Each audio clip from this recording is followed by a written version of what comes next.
Assalamualaikum warahmatullahi wabarakatuh. Alhamdulillahi rabbil alamin. Lahu ni'matu wa lahul fadlu wa lahul thana'ul hasan. Wa salawatullahil barrir rahim wal malaikatil muqarrabin ala sayyidina wa maulana Muhammadin wa ala alihi wa ashabihi tayyibin at-tahirin. Allahumma la sahla illa ma ja'altahu sahla wa anta taj'alul hazna idza syi'ta sahla. Allahumma arzuqna al-ikhlasa fi niyyati wal qawli wal amal. Wa ba'du.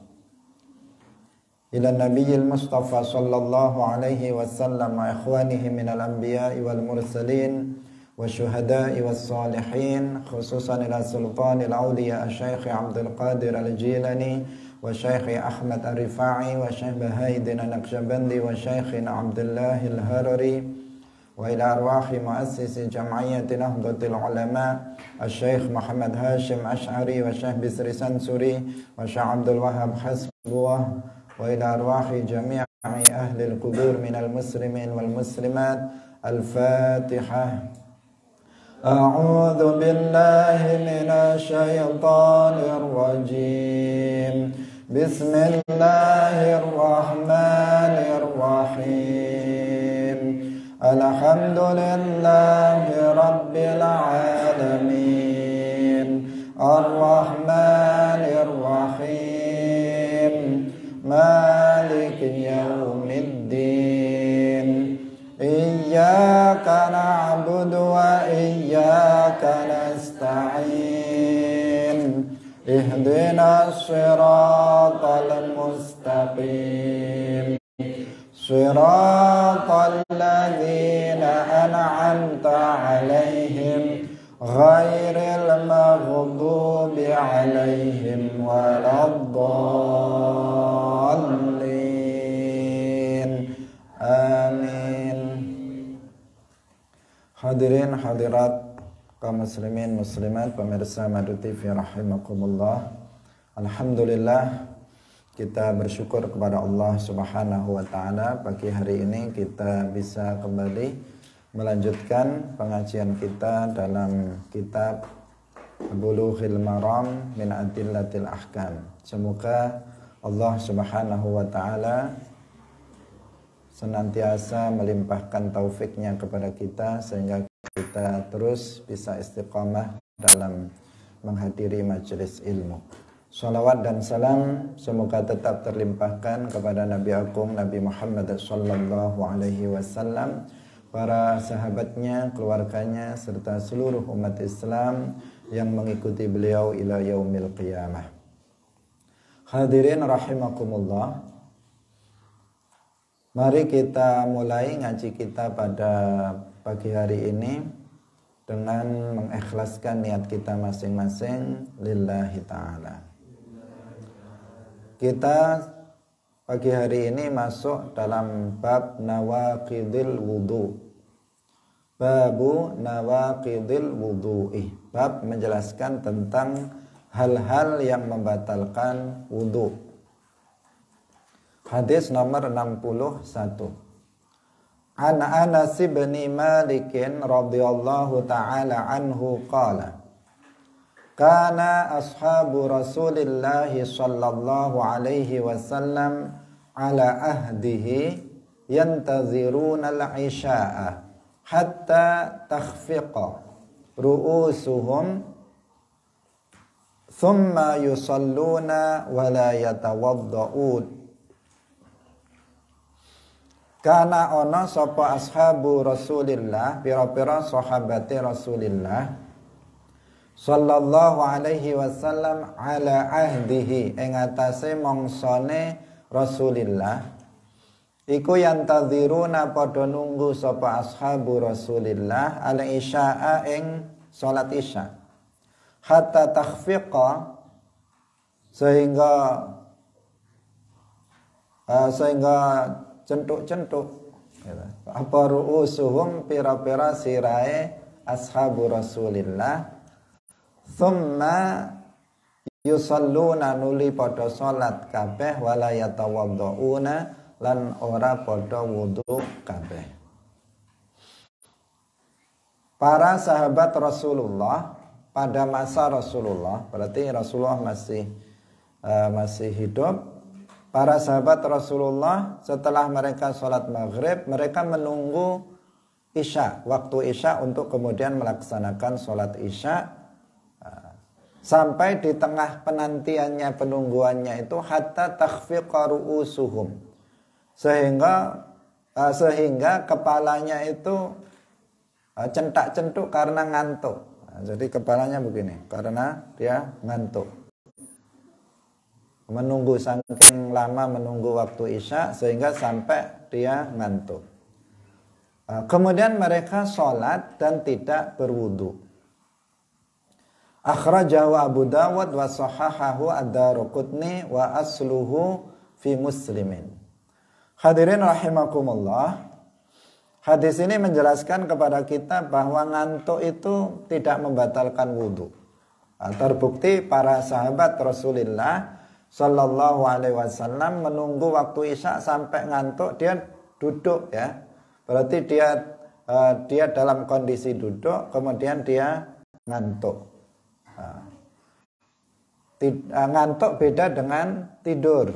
Apa bedanya ngantuk dengan tidur? Kalau ngantuk, seseorang bisa mendengar suara yang ada di sekitarnya. Kalau misalnya ada seseorang, misalnya dalam sebuah ruangan seperti ini, ada seseorang masuk ke dalam, dia tahu ada orang masuk. Ada orang bicara, dia tahu dan dengar. Tapi dia tidak bisa mengetahui siapa yang masuk. Dia juga nggak paham apa yang dikatakan. Maka orang tersebut berarti ngantuk, nu'as bahasa Arabnya. Kalau naum atau tidur atau sinah, kalau dalam ayat kursi itu sinatun, yaitu nu'as. Kalau tidur itu seseorang sudah hilang kesadarannya sehingga dia sama sekali kalau ada orang berbicara di sekitarnya, maka dia tidak bisa mendengarnya sama sekali.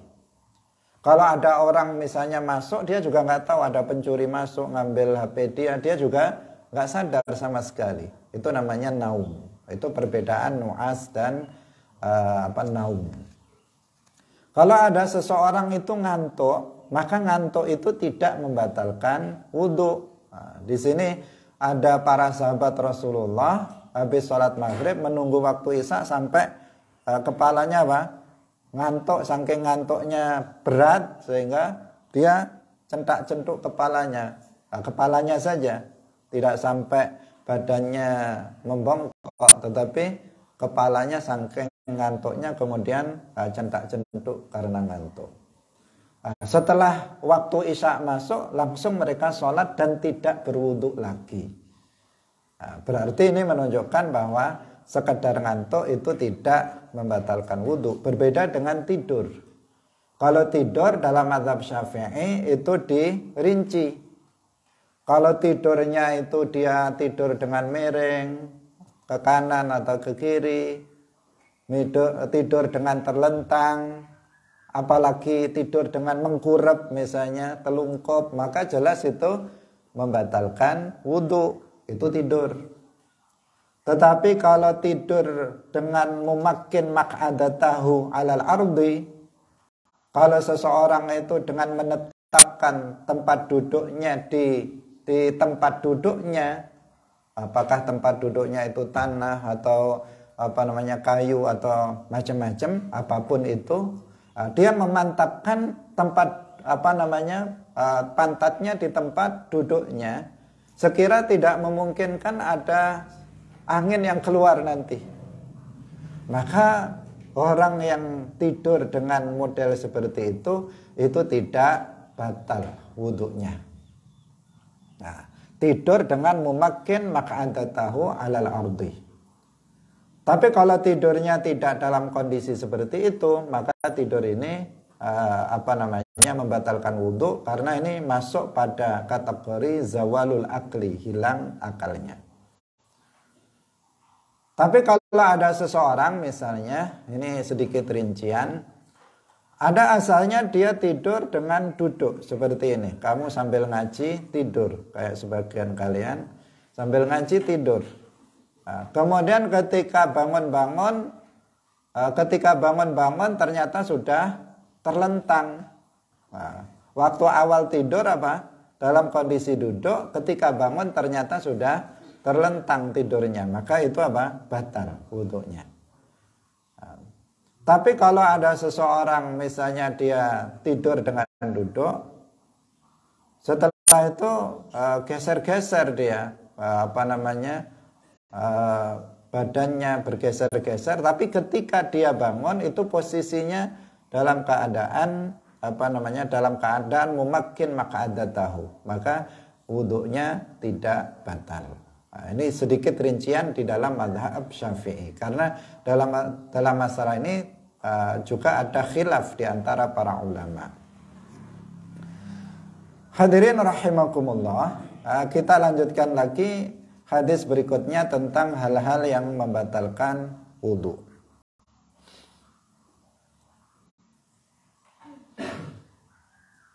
Wa an Aisyah radhiyallahu ta'ala anha qalat, ja'at Fatimatu bintu Abi Hubaishin ila Nabiyyi sallallahu alaihi wasallam faqalat, ya Rasulullah, inni imra'atun ustahadu fala athuru afa ada'u salata. Qalat dawuh sapa Aisyah ketika dimutlakkan ya Aisyah bintu Abi Bakar, zaujatur Rasul, istri dari Rasulullah sallallahu alaihi wasallam. Fatimah ketika dietlakkan disebut Fatimah gitu saja, maka yang dimaksud adalah Fatimah bintu Rasulillah. Jika Fatimah yang lain, maka akan disebutkan bintunya. Seperti dalam hadis ini Fatimah bintu Abi Hubaish. Sama juga dengan kalau disebut Ibnu Abbas, maka yang dimaksud adalah Abdullah Ibnu Abbas. Meskipun Al-Abbas itu sebenarnya anaknya bukan hanya Abdullah, anaknya banyak, yang laki-laki juga banyak. Tapi ketika disebut Ibnu Abbas, anaknya Abbas, maka yang dimaksud adalah Abdullah Ibnu Abbas. Ini dikenal yang seperti ini keitlakan, memutlakkan sesuatu, karena memang sudah dikenal begitu. Fatimah ja'at mustaqa sapa Fatimah bintu Abi Hubaish ila Nabiyyi sallallahu alaihi wasallam faqalat, ya Rasulullah, inni satu mene ingsun iku imra'atun wang wadon ustahadu kang istihadah sapa ingsun, fala athuru mongko ora suci sapa ingsun, afa adau ana ta ninggal sapa ingsun as-sholata ing salat. Qala la, ora, inna madzalika irqun, angin pestine mangkono-mangkono iku irqun. Irqun semacam penyakit yang ada di dalam rahim, walaisa bihaidin, lan ora ana apa dzalika iku bihaidin haid. Fa idza aqbalat, tatkalane ngadep sapa wong haidatuki, apa haidatuki, tatkalane ngadep apa haidatuki haid sira, fada'i mongko ninggalo sira as-sholata ing salat. Wa idza adbarat, lan tatkalane wis wis mungkur apa haid, faghsili mongko atusa sapa sira angki saking sira, faghsili mongko mbasuwa sapa sira angki saking sira adama ing getih, tsumma sholli nuli salata sapa sira, muttafaqun alaih. Walil Bukhari tsumma tawaddai nuli wudu'a sapa sira likulli salatin. Wa asyara Muslim ila annahu hadzafaha amdan. Hadirin rahimakumullah, dari Sayyidah Aisyah radhiyallahu anha, beliau berkata, Fatimah bintu Abi Hubaish datang kepada Rasulullah Shallallahu Alaihi Wasallam kemudian dia bertanya kepada Nabi atau berkata kepada Nabi, wahai Rasulullah, aku ini seorang perempuan yang istihadah, fala adhuru, aku tidak suci. Artinya kalau dia mengeluarkan darah istihadah. Darah istihadah itu darah penyakit, bukan darah haid. Nah, misalnya seseorang biasanya dia mengeluarkan darah haidnya selama 7 hari. Nah, biasanya seperti itu. Tetapi bulan ini dia mengeluarkan darah haid lebih dari itu sampai melewati batas maksimal haid yaitu 15 hari. Nah, sehingga lewat 15 hari. Maka darah yang keluar setelah masa yang biasa dia mengeluarkan haid setelah 7 hari itu disebut sebagai darah istihadah. Sebagian perempuan ada yang senantiasa mengalami istihadah. Perempuan ini Fatimah bintu Abi Hubaysh bertanya kepada Rasulullah, wahai Rasulullah, saya ini perempuan yang senantiasa mengeluarkan darah istihadah. Apakah aku meninggalkan sholat dalam keadaan mustahadah itu? Nabi mengatakan, lah, tidak. Jangan meninggalkan sholat. Innama dzalika irqun wa laisa bihaidin. Sesungguhnya itu bukan haid, tetapi itu adalah irqun. Irqun itu sesuatu yang ada di yang ada di pangkal rahim, yang menyebabkan seseorang itu kemudian semacam penyakit yang ada di pangkal rahim yang menyebabkan dia selalu mengeluarkan darah, dan itu adalah bukan haid. Karena bukan haid, maka dia tidak boleh untuk meninggalkan sholat. Dia harus tetap menjalankan sholat. Sehingga ketika perempuan itu, apakah saya boleh untuk meninggalkan sholat? Nabi mengatakan nggak boleh kamu meninggalkan sholat, karena itu bukan haid. Tetapi penyebab keluarnya darah itu ada sesuatu di pangkal rahim yang menyebabkan dia senantiasa mengeluarkan darah. Jika kamu datang haid kepadamu, maka tinggalkanlah sholat. Tetapi jika haidnya itu sudah lewat, maka kamu basuh darahnya, kemudian kamu sholatlah. Dalam riwayat Bukhari, kemudian kamu berwuduklah untuk setiap sholat. Hadirin hadirat rahimakumullah. Ada beberapa hal yang kita pahami dari hadis ini. Yang pertama, tentang haid, bahwa haid itu memang ada, dan bagi seorang perempuan yang sedang haid haram hukumnya untuk melaksanakan sholat. Jadi bukan hanya tidak sah, tetapi haram bagi seorang perempuan yang haid untuk melaksanakan sholat, dan dia tidak wajib untuk mengqadha sholat yang ditinggalkannya ketika dia dalam masa haid. Seorang perempuan ketika dia melihat darah keluar, maka dia sudah langsung wajib untuk meninggalkan sesuatu yang diharamkan bagi orang yang haid. Di antaranya adalah sholat. Dia langsung misalnya menjelang zuhur, kemudian dia mengeluarkan darah. Ketika masuk waktu zuhur, maka dia tidak boleh untuk mengerjakan sholat zuhur. Meskipun sebenarnya belum tentu darah yang keluar itu adalah darah haid. Kenapa? Karena darah yang keluar dari farji seorang perempuan bisa disebut sebagai haid apabila sudah mencapai sehari semalam, 24 jam. Hitungannya 24 jam, baik terus menerus maupun terputus-putus, itu hitungannya 24 jam baru disebut sebagai haid. Namun meskipun belum sampai 24 jam untuk dipastikan bahwa yang keluar itu haid, Seorang perempuan harus sudah langsung meninggalkan hal-hal yang diharamkan bagi yang haid. Di antaranya di sini adalah sholat. Dia nggak boleh melaksanakan sholat.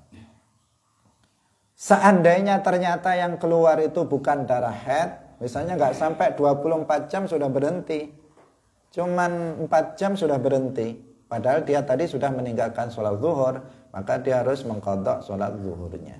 Nah, karena ternyata darah yang keluar itu adalah bukan darah haid.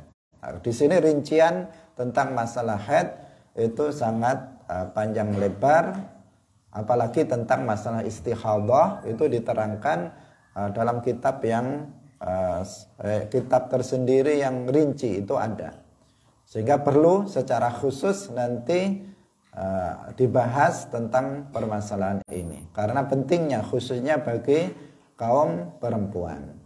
Nah, di sini kita menyampaikan secara global bahwa berdasarkan hadis ini, seorang perempuan yang haid haram baginya untuk melaksanakan sholat.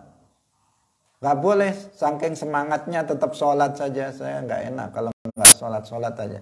Dia malah berdosa, bukan dapat pahala, tetapi dia malah berdosa. Ini satu. Kemudian yang kedua, bahwa istihadah itu tidak mencegah seseorang dari melaksanakan sholat dan hal-hal yang lainnya sebagaimana haid. Artinya istihadah itu bukan haid. Kalau seseorang perempuan yang sedang haid, dia haram untuk sholat, dia tidak boleh berdiam diri di masjid, dia tidak boleh membaca Al-Quran, menyentuh, membawa Al-Quran, dia tidak boleh melakukan hubungan suami istri. Itu larangan-larangan bagi perempuan yang mengeluarkan darah haid. Tetapi kalau perempuan itu mengeluarkan darah istihadah bukan haid, maka apa yang diharamkan bagi perempuan haid itu tidak haram lagi. Artinya dia boleh sholat, dia boleh membaca Al-Quran, dia boleh untuk membaca atau menyentuh dan membawa Al-Quran dan seterusnya dari hal-hal yang apabila haid itu dilarang. Itu tidak dilarang bagi perempuan yang mengeluarkan darah istihadah seperti yang tadi sudah kita jelaskan. Contoh dari istihadah tersebut. Nah, buktinya dalam hadis ini Rasulullah Shallallahu Alaihi Wasallam ketika ditanya apakah aku meninggalkan sholat ketika dalam keadaan istihadah, Rasulullah mengatakan enggak, sholatlah.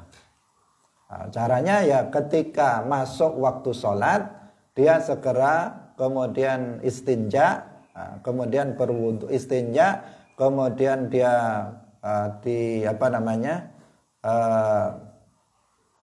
ditutup dengan misalnya pakai pempes dan semacamnya, berwudu, kemudian dia sholat. Setiap kali dia atau pembalut ya kalau perempuan, bukan pempes. Kemudian setiap kali sholat dia melakukan hal yang sama. Setiap datang waktu sholat dia melakukan yang sama. Dia tetap menjalankan sholat. Nah, itu tata cara perempuan yang istihadah dalam melaksanakan sholat. Udah. Nah. Jadi perempuan tersebut tetap dia berkewajiban melaksanakan sholat. Perempuan yang mengeluarkan darah istihadah. Kemudian yang dipahami juga dari hadis ini bahwasanya darah haid itu najis, darah istihadah juga najis. Nah, darah haid itu najis, darah istihadah itu juga najis. Semua darah, semua jenis darah itu najis, termasuk darah haid dan darah istihadah.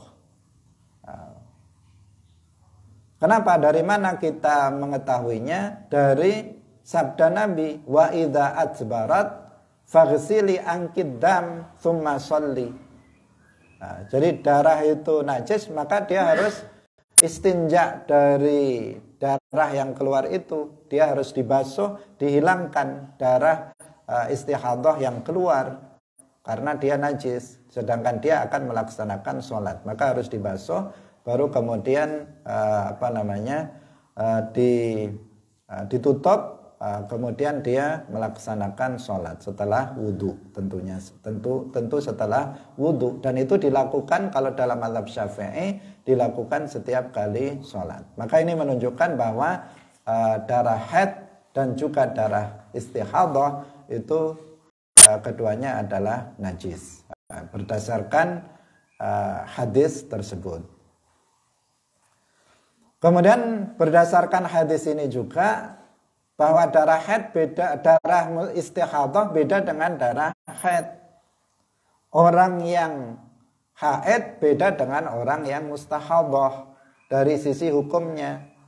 Hal-hal yang dilarang bagi orang yang haid itu tidak dilarang bagi perempuan yang mustahadah. Nah. Hadirin rahimakumullah.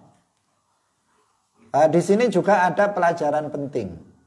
Pelajaran penting yang perlu untuk kita perhatikan, bahwa ada seorang perempuan namanya Fatimah bintu Abi Hubeish. Itu datang kepada Nabi untuk apa? Untuk bertanya tentang suatu masalah yang terjadi pada dirinya. Maka ini adalah sesuatu yang terpuji dan yang harus juga diikuti oleh kita, khususnya kalau dalam masalah ini adalah oleh kaum perempuan, karena kaum perempuan ini banyak mengalami kejadian-kejadian seputar haid dan nifas, haid dan istihadah yang berbeda-beda antara satu dengan yang lainnya. Yang ini mengalami kayak begini, yang itu mengalami kayak begini. Dari sisi waktu, dari sisi mungkin warna darah dan sebagainya, itu beda-beda antara satu perempuan dengan perempuan yang lain. Ada yang normal, ada yang haidnya misalnya terus-menerus, ada yang putus-putus, ada yang macam-macam setiap perempuan. Itu istihadahnya juga modelnya beda-beda. Dalam kondisi yang seperti ini, maka seorang perempuan harus bertanya tentang kejadian yang menimpa dirinya. Gak bisa disamakan dengan orang lain. Karena kasusnya berbeda, maka harus ditanyakan kepada orang yang alim, yang memahami tentang masalah itu, yang terpercaya. Gak boleh dia diam saja kemudian gak bertanya lah. Pokoknya beginilah, sekira-kira seperti ini dan sebagainya. Nanti itu berbahaya. Kenapa? Bisa jadi nanti dia akan melakukan sesuatu yang bertentangan dengan syarak seperti ini. Bisa jadi dia kalau nggak bertanya kepada Nabi ketika dia mengeluarkan darah istihadah, dia nggak sholat. Oh, saya mengeluarkan darah nggak usah sholat. Padahal ternyata ketika ditanyakan Nabi, kamu harus tetap sholat. Karena yang keluar itu bukan darah haid tapi darah istihadah. Maka seorang perempuan tidak boleh malu untuk bertanya. Ya pertama kali tentu saja kalau ada seorang perempuan yang alimah, tanyanya kepada perempuan. Kalau nggak ada perempuan yang alimah yang memahami permasalahan seputar haid dan istihadah, baru bertanya kepada laki-laki. Kalau kepada laki-laki langsung mungkin malu menceritakan kasusnya. Saya begini, malu.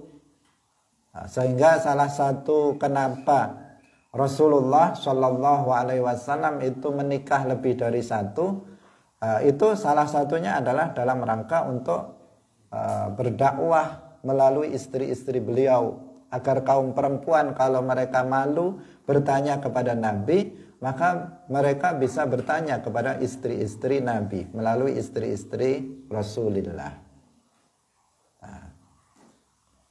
Nah ini Fatimah bintu Abi Hubeish ini bahkan datang langsung kepada Rasulullah Shallallahu Alaihi Wasallam dan beliau tidak malu untuk bertanya. Malu ini ada dua, ada al-haya al-mamduh, ada al-haya al-madhmum. Ada malu yang terpuji, ini yang sifat seorang mukmin. Ada yang malu yang tercela, yang buruk. Malu yang terpuji itu malu yang yang menjadikan dia malu untuk atau takut untuk menjalankan perkara yang diharamkan. Dan tidak menghalangi dia untuk belajar ilmu agama. Itu namanya malu yang mamduh, yang terpuji. Tetapi malu yang tercela itu malu yang menghalangi seseorang untuk belajar ilmu agama. Atau untuk melakukan perkara yang wajib, malu. Mau sholat malu, mau hadir dalam majelis ilmu malu. Punya persoalan, dia sendiri banyak masalah yang harus ditanyakan, tapi dia malu untuk bertanya. Maka ini adalah al-haya al-madhmum, malu yang tercela. Fatimah bintu Abi Hubaysh gak malu untuk bertanya bahkan kepada Rasulullah Shallallahu Alaihi Wasallam tentang apa yang dialaminya, yaitu berupa mengeluarkan darah istihadah. Pada umumnya kaum perempuan itu memang memiliki sifat malu pada umumnya. Dan itu adalah sifat yang terpuji, nggak boleh dihilangkan. Kalau sudah malunya hilang, bahaya kaum perempuan. Tetapi nggak boleh malu di dalam bertanya persoalan agama, tidak boleh malu dalam belajar ilmu agama. Sayyidah Aisyah radhiyallahu anha pernah memuji kaum perempuan dari Ansor. Beliau mengatakan, ni'man nisa'ul ansar, la yamna'uhunna al-haya'u min ayyatafaqqahna fid din. Sebaik-baik perempuan itu adalah perempuan dari kalangan Ansor. Karena malu yang ada pada mereka itu tidak mencegah mereka dari belajar ilmu agama. Mereka punya malu, tetapi ketika belajar agama mereka nggak malu untuk bertanya, nggak malu untuk datang ke majelis ilmu. Itu dipuji oleh Sayyidah Aisyah radhiyallahu anha. Jadi nggak boleh seseorang itu malu dalam belajar ilmu agama. Ini dicontohkan oleh Fatimah bintu Abi Hubaysh yang mengalami suatu masalah, kemudian beristifta, meminta fatwa kepada Rasulullah Shallallahu Alaihi Wasallam. Khususnya apa? Sesuatu yang menimpa pada diri kita. Saya mengalami kayak begini-begini. Kemudian bertanya kepada seorang yang dipercaya, yang alim. Jangan salah juga kalau bertanya. Kalau bertanya kepada orang yang jahil terhadap ilmu agama, justru nanti akan menjadi sesat dan menyesatkan. Harus bertanya kepada orang yang tepat, yang thiqah. Yang thiqah itu artinya dia tidak mudah untuk berfatwa tanpa ilmu. Kalau dia ditanya kemudian dia tidak tahu, maka dia akan mengatakan saya tidak tahu. Atau ketika ditanya kemudian dia nggak tahu, dia akan mengatakan misalnya saya akan tanyakan dulu kepada guru saya dan sebagainya. Maka itu orang yang terpercaya. Tetapi kalau seseorang ditanya kemudian menjawab semua pertanyaan, maka ini mencurigakan. Bisa jadi dia berfatwa dengan tanpa ilmu. Karena ada juga pada masa Rasulullah Shallallahu Alaihi Wasallam yang dia berfatwa, yang dia meminta fatwa kepada orang yang salah, seperti yang pernah kita sampaikan dalam sebuah riwayat. Pada zaman Rasulullah Shallallahu Alaihi Wasallam ada sekelompok sahabat sedang dalam perjalanan, kemudian salah satu dari mereka kepalanya itu terbentur dan pecah, kepalanya pecah. Dalam kondisi dia junub. Kemudian dia bertanya kepada orang yang salah, gimana ini kepala saya kalau nanti kena air bisa bahaya. Apakah saya harus mandi? Tanya kepada orang bodoh, tanya kepada orang yang salah. Kemudian orang itu menjawab, ya kamu harus mandi. Kalau nggak mandi, gimana? Akhirnya apa? dia pun mandi. Setelah mandi, nggak lama dia mati. Kepalanya pecah, kesuruh mandi. Akhirnya apa? Dia mandi dan mati. Setelah itu diadukan kepada Rasulullah Shallallahu Alaihi Wasallam tentang peristiwa yang terjadi ini. Kemudian Rasulullah itu ghadab, Rasulullah marah terhadap hal ini. Sampai mengatakan qatalahullah. Dia telah membunuh saudaranya secara tidak langsung, semoga Allah membunuh dia. Karena ghadabnya Rasulullah mengatakan fa innama syifa'ul ayyi as-su'al. Obat dari bodoh itu bertanya. Dia seharusnya kalau dimintai fatwa dia nggak tahu, dia harus tanya kepada yang lain, bukan langsung berfatwa tanpa ilmu yang mengakibatkan terbunuhnya seseorang, matinya seseorang. Akibat dari fatwa itu dia mati. Bagaimana seandainya yang ditanyakan itu persoalan akidah? Bisa kufur, bisa berfatwa dengan fatwa yang kufur kemudian menjadikan seseorang keluar dari Islam, bisa terjadi.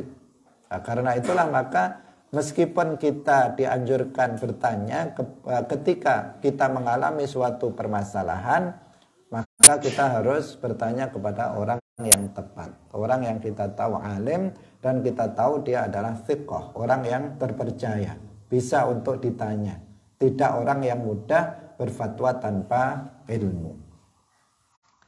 Hadirin rahimakumullah, kita kembali kepada pembahasan kita. Dalam hadis di sini Fatimah bintu Abi Hubaysh bertanya kepada Nabi tentang suatu masalah yang dialaminya. Dan ini hendaknya kita ikuti. Setiap kita punya masalah, baik laki-laki maupun perempuan. Yang masalah itu terkadang masalah terkait dengan agama, masalah keluarga, masalah pribadi, masalah apapun, sehingga perlu curhat. Curhat, tapi curhatnya jangan kelewatan sehingga menjadikan tidak baik. Kita lanjutkan hadis yang ke-63. Wa an Ali bin Abi Thalib radhiyallahu taala anhu qala kuntu rajulan madza'an fa amartul miqdada ayas'ala an-nabiyya sallallahu alaihi wasallam fasa'alahu faqala fihi al-wudu muttafaqun alaihi wa lafdhu lil Bukhari. Qala wasdawu sapa Ali kuntu was ana sapa ingsun iku rajulan wong lanang madzaan kang akeh ngetokaken madhi. Fa amartu mongko perintah sapa ingsun al miqdada ing miqdad ayasala ing yen takon sapa miqdad annabiyya ing nabi sallallahu alaihi wasallam.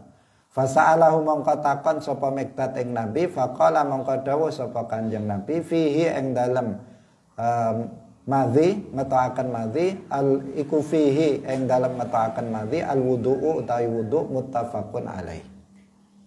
Ini juga pelajaran yang kedua. Sayyiduna Ali bin Abi Thalib a'lamus sahabah. Sahabat yang paling alim, yang paling luas ilmunya. Meskipun begitu, Rasulullah a'lam. Rasulullah lebih alim, lebih luas ilmunya daripada Sayyiduna Ali. Nabi mengatakan, ana madinatul ilmi wa aliyun babuha. Saya ini kotanya ilmu, Ali itu pintu dari kota ilmu. Yang menunjukkan bahwa Sayyidina Ali itu alim, a'lamus sahabah. Pernah Sayyidina Ali itu mengalami bertanya tentang kasus yang dialami, tentang masalah yang dialaminya. Tetapi Sayyidina Ali ini malu untuk bertanya. Maksudnya malu untuk bertanya, tapi beliau tetap bertanya. Hanya saja lewat orang. Lewat orang.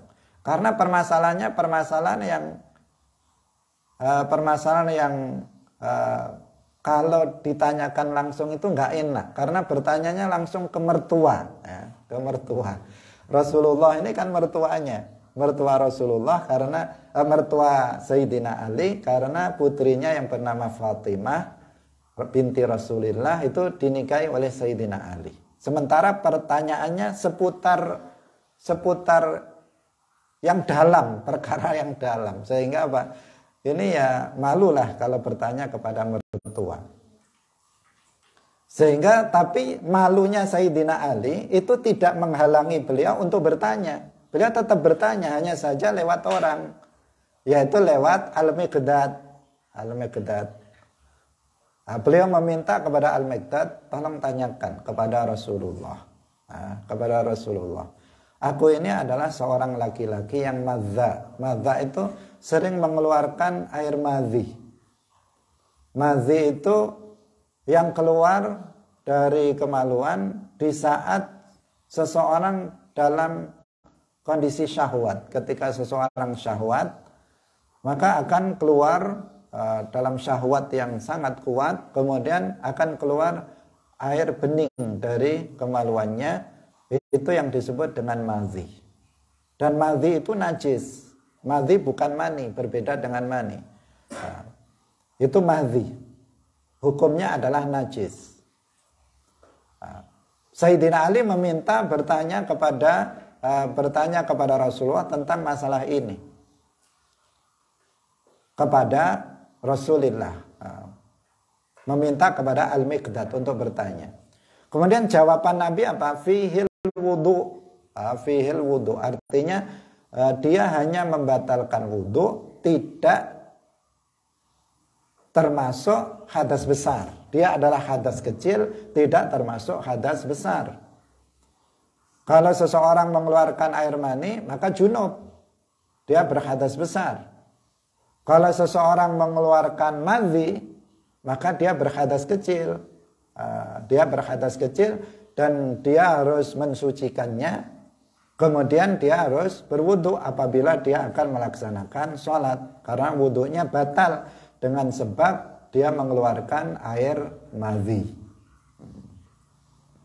Itu karena sebagian orang, sebagian laki-laki ada yang seperti itu. Ada juga yang tidak.